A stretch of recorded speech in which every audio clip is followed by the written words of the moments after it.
If your life were a book and you were the author, how would you want your story to go? That's the question that changed my life forever. Growing up in the hot Las Vegas desert, all I wanted was to be free. I would daydream about traveling the world, living in a place where it snowed, and I would picture all of the stories that I would go on to tell. At the age of 19, the day after I graduated high school, I moved to a place where it snowed, and I became a massage therapist. With this job, all I needed were my hands and my massage table by my side, and I could go anywhere. For the first time in my life, I felt free, independent, and completely in control of my life. That is, until my life took a detour. I went home from work early one day with what I thought was the flu, and less than 24 hours later, I was in the hospital on life support with less than a 2% chance of living.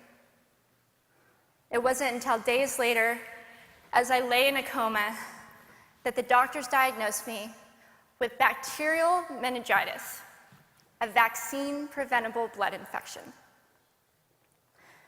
Over the course of 2.5 months, I lost my spleen, my kidneys, the hearing in my left ear, and both of my legs below the knee. When my parents wheeled me out of the hospital, I felt like I had been pieced back together like a patchwork doll. I thought the worst was over until weeks later when I saw my new legs for the first time. The calves were bulky blocks of metal with pipes bolted together for the ankles, and a yellow rubber foot with the raised rubber line from the toe to the ankle to look like a vein. I didn't know what to expect, but I wasn't expecting that. With my mom by my side and tears streaming down our faces, I strapped on these chunky legs and I stood up.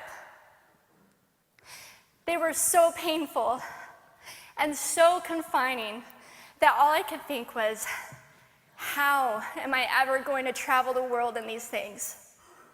How was I ever going to live the life full of adventure and stories as I always wanted? And how was I going to snowboard again? That day, I went home, I crawled into bed, and this is what my life looked like for the next few months. Me passed out, escaping from reality, with my legs resting by my side. I was absolutely, physically, and emotionally broken. But I knew that in order to move forward, I had to let go of the old Amy and learn to embrace the new Amy. And that is when it dawned on me that I didn't have to be 5'5" anymore. I could be as tall as I wanted.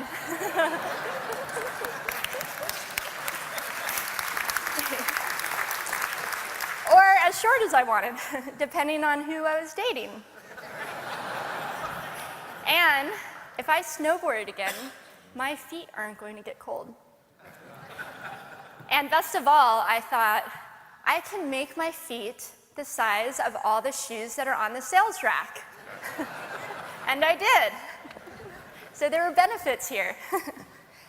It was this moment that I asked myself that life-defining question.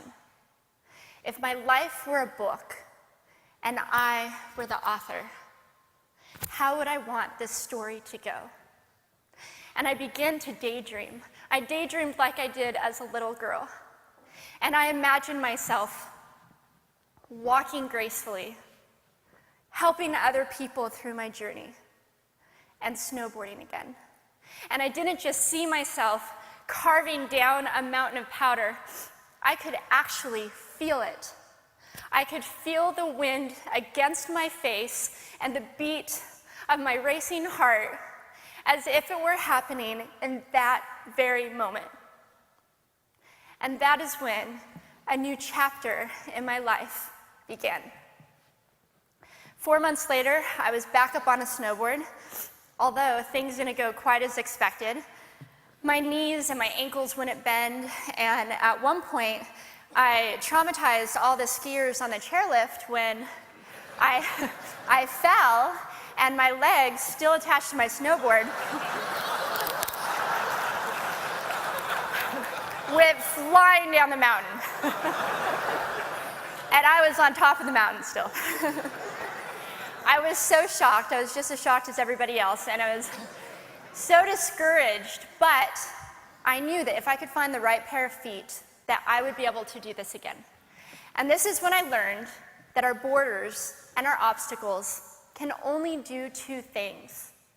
One, stop us in our tracks, or two, force us to get creative. I did a year of research, still couldn't figure out what kind of legs to use, couldn't find any resources that could help me. So I decided to make a pair myself. My leg maker and I put random parts together, and we made a pair of feet that I could snowboard in. As you can see, rusted bolts, rubber, wood, and neon pink duct tape. And yes, I can change my toenail polish. It was these legs and the best 21st birthday gift I could ever receive, a new kidney from my dad, that allowed me to follow my dreams again. I started snowboarding, then I went back to work, then I went back to school. Then in 2005, I co-founded a nonprofit organization for youth and young adults with physical disabilities so they could get involved with action sports. From there, I had the opportunity to go to South Africa, where I helped to put shoes on thousands of children's feet so they could attend school. And just this past February, I won 2 back-to-back World Cup gold medals. Thank you.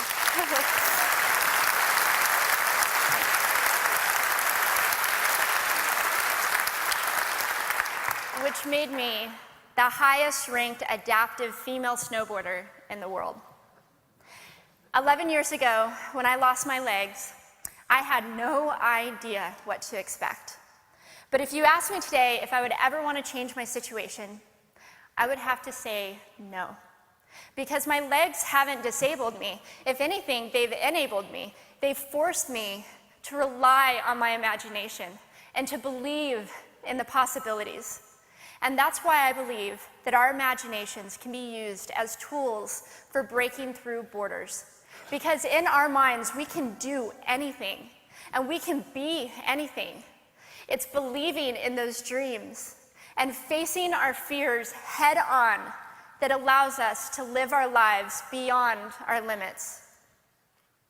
And although today is about innovation without borders, I have to say that in my life, innovation has only been possible because of my borders.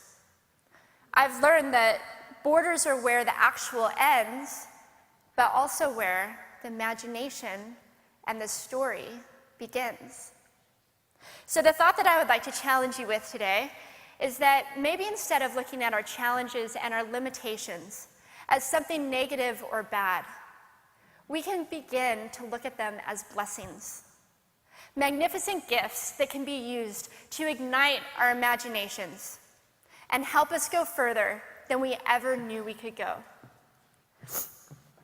It's not about breaking down borders. It's about pushing off of them and seeing what amazing places they might bring us. Thank you.